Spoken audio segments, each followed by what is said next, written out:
Здравствуйте все! Добро пожаловать на канал Магия Песка. Дорогие зрители, гости канала. Тема сегодняшнего гадания звучит так. Что вам по судьбе на ближайшие 10 дней? На пороге каких событий вы сейчас стоите? Пожалуйста, если тема интересна, посмотрите на песочек, подумайте о своей жизни.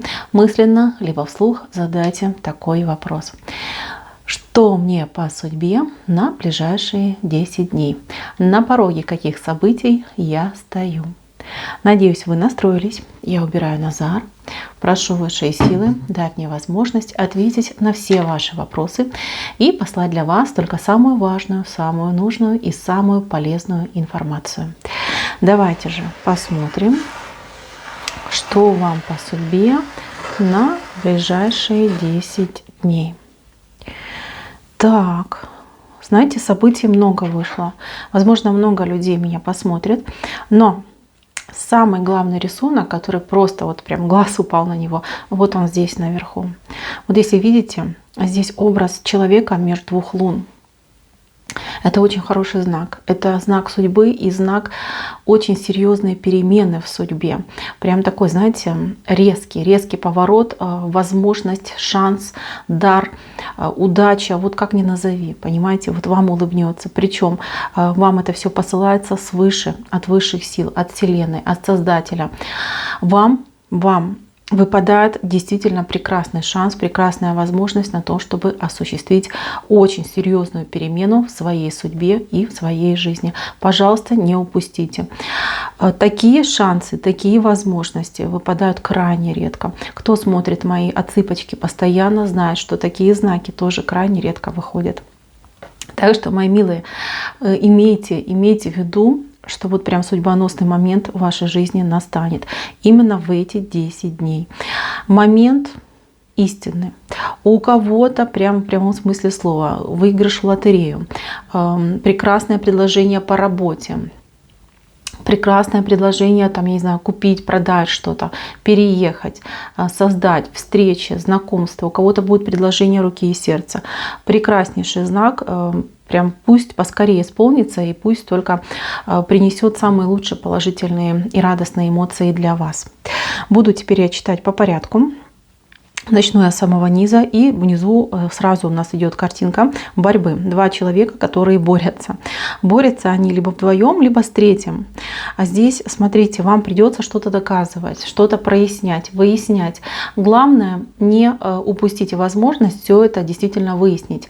Не ссылайтесь на занятость, не имейте такую мысль, да, что типа, люди сами разберутся. Да? Если какое-то там недопонимание, если вам все ясно, да, человеку, например, нет, не пожалейте времени на то, чтобы все прояснить. Потому что здесь конфликт именно идет в сумраках, да, вот в таком состоянии, когда человек что-то не так понял, а может вы что-то не так поймете, может ваш оппонент что-то не так поймет. И из этой маленькой, скажем так, зоны серости, да, может образоваться какой-то прям затяжной большой конфликт. Вам ни в коем случае нельзя конфликтовать в эти ближайшие 10 дней, потому что все конфликты просто могут быть затяжными. Вот вы понимаете, такой момент, что вот прям усиление пойдет, такая энергия пойдет, которая будет действительно усиливать обиду, усиливать недопонимание и усиливать конфликт. Старайтесь все решать здесь и сейчас. Ни в коем случае ничего не откладывайте и не переносите. И еще момент, не надейтесь на то, что кто-то что-то за вас там сделает, либо объяснит, либо прояснит. Вам вообще на эти 10 дней нужно надеяться только на себя. А здесь большой риск того, что вас могут подвести. Подвести в прямом смысле слова. Вы понадеетесь на человека, он вам там пообещает, да, мамой поклянется, на самом деле подведет. Не верьте. Это эти 10 дней, они такие, знаете, вот серенькие идут, серенькие в плане общения, в плане там каких-то диалогов, договоренностей. Здесь либо вы сами за себя, как говорится, да, договариваетесь, проясняете, выясняете, либо, если вы уж кому-то доверились, то тут нужно контроль стопроцентный над тем, чтобы человек действительно выполнил. Такие энергии, понимаете, энергии, которые ну, не благоволят к тому, чтобы люди вместе, там, например, сотрудничали и что-то вместе создавали. Поэтому проверяйте, проверяйте, и будет вам от этого большая-большая польза. Не бойтесь показаться каким-нибудь там, ну, злым, надменным человеком, недоверчивым, не бойтесь. Это очень важно на эти именно 10 дней. Даже самые близкие люди могут, к сожалению, подвести. Ну, так складывается ситуация. Так, дальше на работе. Вот кто работает? Кто работает? У вас на работе будет какой-то проект, будет какое-то дело, с которым все будут носиться, за которое все будут переживать. Прям какая-то истерия и паника может случиться у вас на работе. Что делать вам? Во-первых, сохранять спокойствие. Во-вторых, делать свою работу честно и правильно, как обычно, да? У вас все в обычном режиме, кроме одного но. Если что-то идет не так, вразрез с вашим видением, не стесняемся, встаем и озвучиваем свою позицию в той или иной сфере, да, чтобы ваш голос был тоже посчитан, да, чтобы ваше мнение учитывали обязательно. Еще раз говорю, да, неделя, в которую нельзя молчать, неделя, в которую нужно именно сам должен человек идти, да, и пробиваться, проявляться, ни в коем случае ни на кого-то не надеясь, ни на обстоятельства, ни на судьбу, ни на там третьих людей. Все делаем самостоятельно. Те, кто работу искал, у вас, скорее всего, будет либо какое-то собеседование очень важное, вот конец, вот прям, да, конец недели выходит, к концу недели. У вас будет собеседование, и это собеседование, оно, смотрите, либо вас на работу возьмут, на ту, на которую вы входили, либо вам совершенно какую-то другую работу. Вот там же будет предложение такое идти, а вы уже будете думать, соглашаться, нет, идти, не идти. Но я вам так скажу, что очень выгодное предложение. Если вы видите, что вам все нравится, ну, например, вам не нравится там зарплата, да, либо там, список обязанностей, вы не должны стесняться, вы должны все это проговорить. Это очень-очень важно. Люди вас услышат, люди примут ваше мнение, и вы сможете действительно для себя какие-то очень хорошие условия получить. Так, следующий момент. Вот здесь 2 человека в паре. Здесь я сразу скажу, что для тех, кто в отношениях, в паре, в браке, здесь у вас какой-то момент, что девушка может обижаться. Женщина, девушка может обижаться. Мужчина будет доказывать, что он тоже прав, да, что он там не пальцем деланный. Но в силах девушки управлять этим мужчиной. Я вам рекомендую еще раз, да, подумать о том, что вам на эти 10 дней противопоказаны конфликты. Зачем тратить время на пустые выяснения, на обиды и на печальку, если это время можно потратить с большим удовольствием, с радостью, наслаждаться друг другом и обществом друг друга. Да? Поэтому подумайте несколько раз, стоит ли вам обижаться и стоит ли именно таким образом пытаться воспитывать своего любимого человека. Все равно не поймет. Я вижу, что он на своей волне, он считает, что правда на его стороне, и что вы немножечко такая, ну, взбалмошная, да, что тут скажешь. Поэтому проявите смекалку, проявите мудрость, и если у вас действительно что-то такое назревает, успокойте себя, выдохните и попытайтесь выровнять эти отношения, ну, поясните свое мнение доходчиво, без всяких обидных слов, без там слезок, без истерик. Вот прямо объясняйте, что не так, что не нравится, что хотели бы поменять. Ваш мужчина вас услышит и будет с большой радостью исполнять ваши желания. Но когда вы, например, обижаетесь, уходите в себя, закрываетесь, он не понимает. Он, ну, честно, он не понимает, что происходит.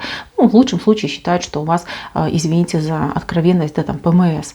Но в худшем случае он просто думает, что вы немного сошли с ума, что у вас, может быть, там гормональный сбой какой-то пошел.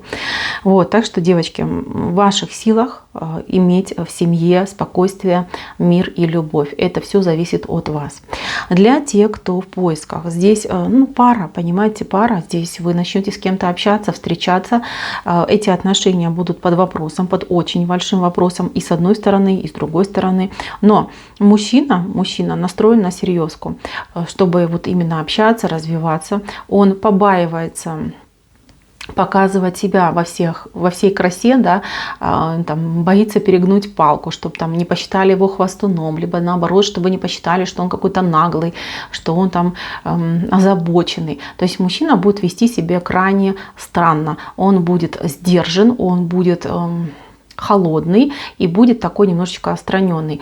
А вы не обращайте внимания, понимаете, что он просто с последних сил старается себя сдерживать.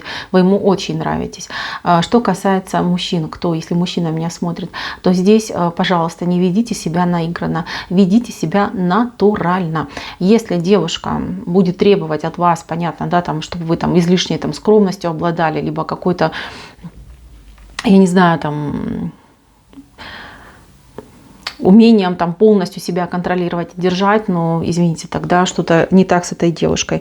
Все должно быть натурально, все должно быть естественно. Поэтому ведите себя именно так, каким вы есть. Не старайтесь показаться лучше, чем вы есть на самом деле.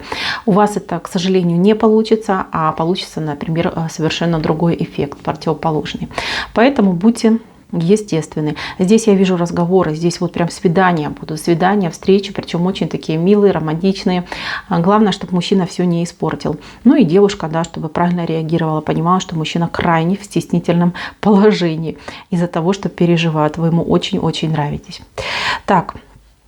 А здесь я вижу, у вас волны пошли, кто-то на море собирается, кто-то поедет на море, либо в поездку. Вот как раз у вас дорога выпадает на эти дни, а кто-то уже будет там. Ну, вы, мои милые, я за вас только могу порадоваться, потому что отдых ваш будет.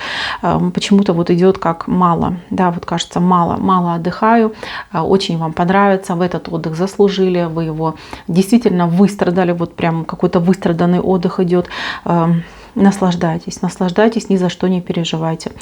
Прям постарайтесь отдохнуть на все 100. Отключите голову, наслаждайтесь морем, природой, солнышком, да, по максимуму витамина D себе запасите. У вас все хорошо. Единственное, что я хочу предупредить по поездке. Тут в поездке я вижу какую-то истерию и панику. Может случиться. Может с вами, может кто-то рядом будет истерить и паниковать. Вы не сможете повлиять на эту ситуацию, просто постарайтесь абстрагироваться от этой ситуации. Если вы что-то у себя там обнаружите, да, что-то забыли, что-то еще, не переживайте, все будет хорошо. Главное, не паникуйте, вы найдете людей, которые помогут вам справиться с этой ситуацией. Так, следующий момент. Момент дорог. Здесь дорог очень много вышло, кстати. Дороги, тут какие-то дороги и встречи, и дороги дела. Дороги встречи будут крайне продуктивными. По дорогам, встречам вы порешаете вопросы. Вот если у вас были встречи с друзьями, с родными, может быть, какие-то деловые встречи. Вот там все будет просто шикарно, все замечательно. Главное, как я вам сказала, да, общаться, говорить все, проговаривать, вернее, все, что у вас в голове и на душе. Для дорог, которые связаны вот работой, деловые вопросы, вот казенные дома, там могут возникнуть затруднения, причем какого-то нелепого характера. К сожалению, вот идет такая информация, что что-то будет не так, да, то ли что-то будет закрыто, то ли какие-то, может быть, дополнительные требования появятся. Будьте вот предельно аккуратны с походами в государственные дома, там, это касается всего, да, это могут быть смотрите, даже не банки могут быть там почтовые отделения, государственные учреждения, больницы, университеты, я не знаю, там школы, сады. Что-то пойдет не так, потому что вы как, по привычке пойдете, да, вот как обычно, и вам чего-то будет не хватать. Может быть, какие-то требования другие, может быть, какие-то документы нужны, какие-то разрешения, допуски, вот что-то понадобится.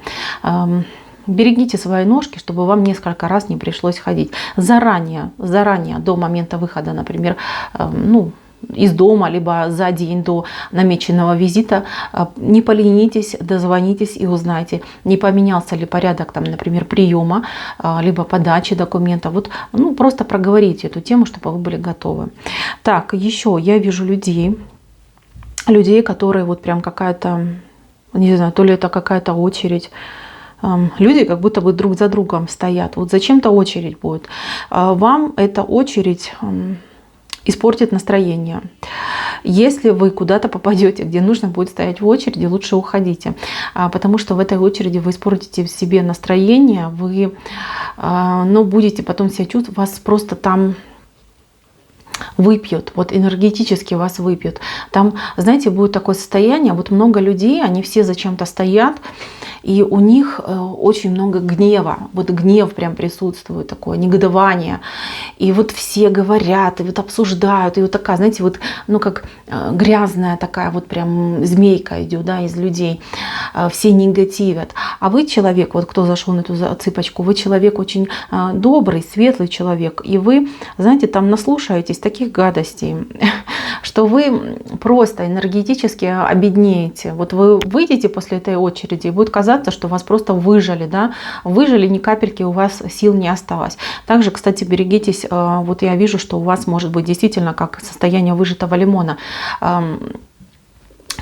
Пейте воду, да, соблюдайте питьевой режим, потому что вот какое-то может быть обезвоживание, головные боли может какие-то резкие вызвать. Будьте аккуратны в этом плане.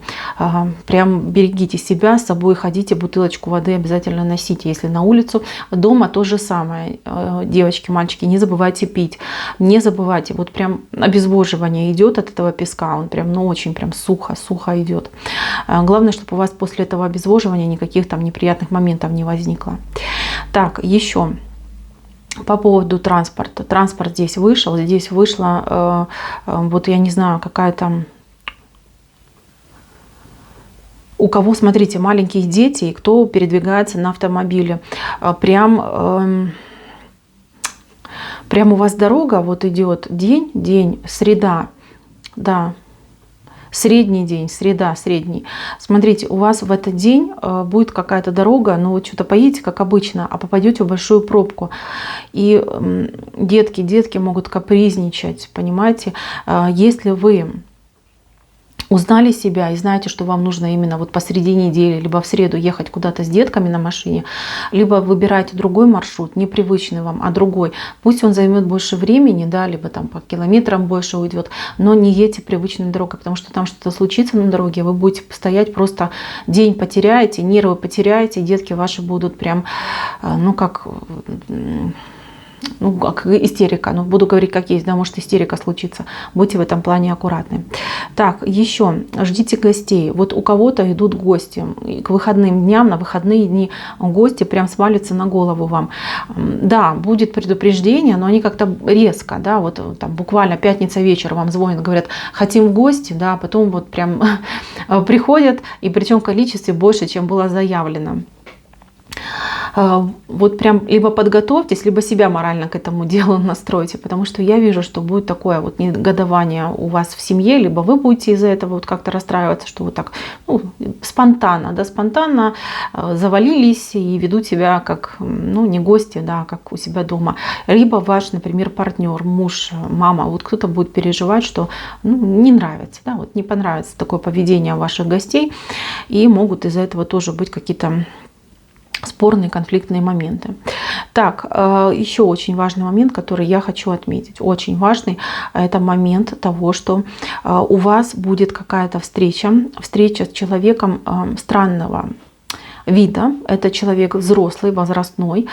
Человек выглядит очень немощным, больным. Вы захотите этому человеку, я не знаю, там, пообщаться, помочь, может быть, чем-то. Будьте аккуратны, потому что этот человек обладает какими-то, не очень хорошими способностями. Может вас там за руку схватить, либо что-то ваше забрать. И вы можете вот этому человеку передать просто-таки свою удачу и свое здоровье. Помните, что я сказала вам в самом начале. У вас идет, вот она, счастливый случай, большая удача.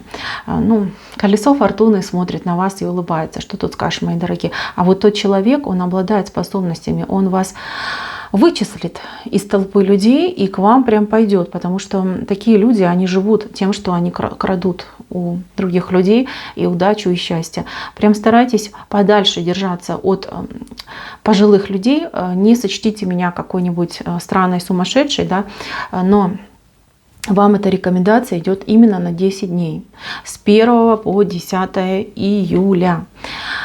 Пожилым людям вам, вернее, как пожилыми людьми в это время вам вообще не разрешается общаться, понимаете, ни под каким предлогом. Даже родственники могут этим обладать, понимаете. Вот я вижу, что от пожилого человека, я даже не могу пол определить этого человека, я вижу, что человек, ну, уже такой, знаете, возрастной достаточно, и он нуждается в этом, в этой удаче, в этой энергии, в этом счастливом случае. Человек почувствует, человек вас найдет, может быть, какие-то родственники активизируются, там, соседи пожилые, и прям будут вас, ну, просить на свидание, что-то прям будут пытаться до вас дотронуться, либо что-то у вас взять. Берегитесь этого момента, чтобы у вас не забрали. Такие счастливые случаи выпадают крайне редко, крайне, может быть, там, я не знаю, раз в 5 лет, раз в 10 лет, а у кого-то раз и во всю жизнь.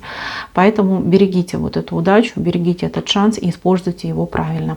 Не передарите его кому-нибудь. Но если, вот смотрите, если вы, например, у вас кто-то из родственников плохо себя чувствует, если проблемы серьезные по здоровью, и вы действительно желаете, ну, от души, от сердца помочь своему близкому человеку, вы можете прям прийти, да, к этому человеку, взять за руку и самостоятельно сказать, что я вот свою удачу, которая идет ко мне, передаю там дорогой любимой бабушке, да, чтобы она поправилась, чтобы она выздоровела, чтобы все у нее хорошо было. Вот это тоже может быть. Я просто вот, ну, так подумала, да, что вдруг вы действительно захотите по собственной воле передать это состояние, да, эту удачу и это счастье. Так что, мои дорогие, решайте сами. Но у большинства я скажу так, что это именно ваше и никому отдавать нельзя. Тут момент именно как воровства может пойти, да, что человек может вот украсть. Мои милые, берегите себя, пусть все у вас будет хорошо. На этом у меня все. Спасибо всем за внимание. Всем пока-пока.